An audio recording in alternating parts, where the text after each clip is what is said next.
What's up, guys? It is John Muscarella from the Side Hustle Experiment. If you're new to the channel, welcome. I'm a six-figure Amazon seller. I sell mainly used books and media, and I am getting into online arbitrage, much more. And on this channel, we talk about everything how you can make money selling on Amazon and even sometimes eBay, whether you're just getting started or you're already established. And in today's video, I'm answering a question from an Instagram follower. I asked, what are you struggling with most right now with your business? And this person said restock limits. So I've done a lot of videos about restock limits in the past, which you could check those out. Those are more specifically to booksellers. I'm not sure if you're a bookseller or not, but I'm going to kind of give an overview of 4 things you could do about the restock limits. So let's just get into the video. So, one of the biggest things, so if you don't know, restock limits are basically Amazon, maybe last April in 2021, basically told sellers, hey, you can only send so much inventory into the warehouse.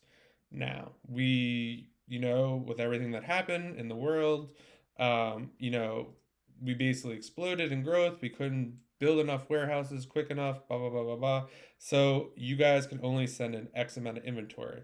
And how they base the restock limits on, from what we understood as sellers, they didn't really necessarily come out and tell you, but they basically want you to send in items that sell quick. They don't want you. So as a bookseller, most books, yeah, some of them I send in will sell right away, but most of them are taking 6 to 8 months to sell through, um, because some of them are just not as popular. For example, textbooks, they do sell off season, but textbooks are much popular during textbook season. So if you're sending in textbooks and just having Amazon store them until it's time for students to buy them, they don't want that. So what could you do, whether you're a bookseller or something else? The number one thing you could do, you have to sell faster moving items. Now, this could come in the form of many different things. If you're doing online arbitrage, retail arbitrage, you just can't be buying stuff that like may or may not sell. Like, oh yeah, this thing is $5, and if it only sells like 10 times a year, but it sells for $60, so like I'll just let it sit in Amazon. Like, no, they don't want that. They want you to send in something that's going to sell within the month. And that's kind of how they base the restock limits on, from what I understand. They're giving you a limit of basically what you sell in a month, maybe a little more cushion on that. And the restock limits for people have gone up a little bit. They made an announcement right after or right during Q4 that it's going to get a little better. They have more space, yada, yada, yada. But the best thing you do is send quicker moving inventory. Number two, just as important, clear out old inventory you have that hasn't sold. Maybe the price tanked, maybe your price too high, so reprice that inventory, or take a loss on it. You could just remove it from the warehouse, but I don't know. If it's already in there, you might as well just sell it at a loss and have those sales count towards your restock limits. Um, so that's one thing you could do. I mean, aged inventory, they're really cracking down. I mean, I've gotten emails, I've seen other people got emails saying, hey, you've had stuff in here for 6 months, like, do something about it. And I only think that's going to get worse. So clean out your old inventory. So everything you have at Amazon counts. So whether you're like shipping into Amazon, and you create a shipment, like they're counting that as inventory. So if you have unfulfillable inventory, stranded inventory, clean all that up, and that should help you a little bit. Number three, merge and fulfill items. If you don't have space and you're finding a lot of stuff that is profitable and isn't too hard to ship, merge and fulfilling is a great option.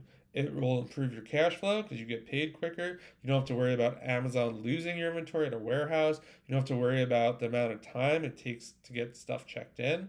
Right now, Amazon is taking, for some of my stuff, about 3 to 4 weeks to check it in. So basically, I buy it, I send it to them. It could get to the warehouse in 3 or 4 days. And then by the time it gets checked in or goes to the fulfillment center that Amazon wants it at, it could be 2 or 3 weeks. So my product's not available for 2 to 3 weeks, which it also hurts my restock limits because I'm taking up space of the amount of inventory I could send in. So merchant fulfilling would be a great option. When I was a bookseller, I still am a bookseller, but I switched to merchant fulfilled. My operation is probably close to maybe 60/40, 60% FBA, 40% merchant fulfilled. Um, Before it was like 90% FBA, 10% merchant fulfilled. So it's definitely a big shift. And it definitely helped. I wouldn't be able to keep like moving at the pace I'm moving if I didn't merchant fulfill. Number four, this is maybe probably not the answer most people want to hear, but it's figure out how to make it work. This is business, guys. Like things change. You have to change as an individual. For me, I could have said, I just want to sell books. Um, FBA, I don't want to do merchant fulfilled. I don't want to sell other items. But then I would probably go out of business because that's not feasible based on what Amazon now wants. That is one thing you have to realize is when you're selling on Amazon or any third party site, not that you're at their mercy, but you have to play by their rules. And people might say it's unfair, but if you think that, then go build your own Amazon and sell your products there. Amazon gives us all a very powerful opportunity, and it's just part of playing the game. So, some things you could do, like I said before, number one was buy faster moving items. Some other things you could do, maybe partner with another seller. I know some things when restock limits hit really hard at first, there were people posting on Instagram saying, hey, I have about a limit of 7,000. I'm currently only using 1,000 of those spots. I have a really good sell through rate. So if you have items that you could sell profitably, let me know. We could make something work on my account. That's one option.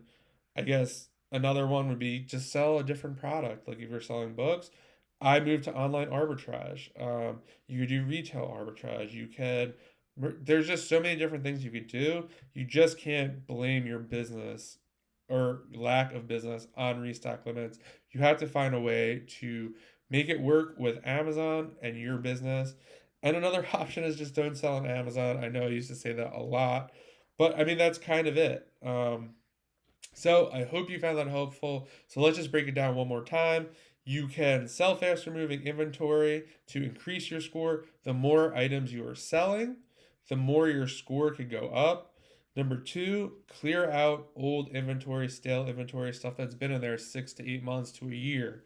If it hasn't sold by then, you either have to lower the price or just get it out of there, sell it for a loss, get your money back, move on. Number three, merchant fulfill items.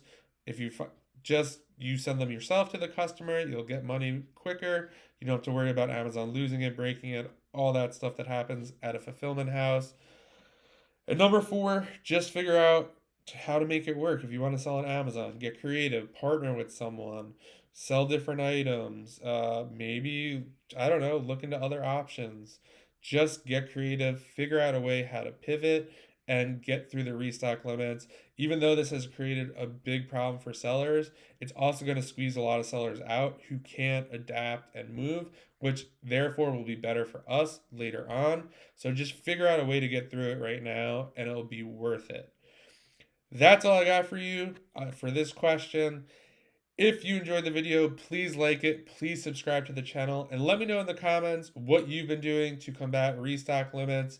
Let me know. I'd love to hear it.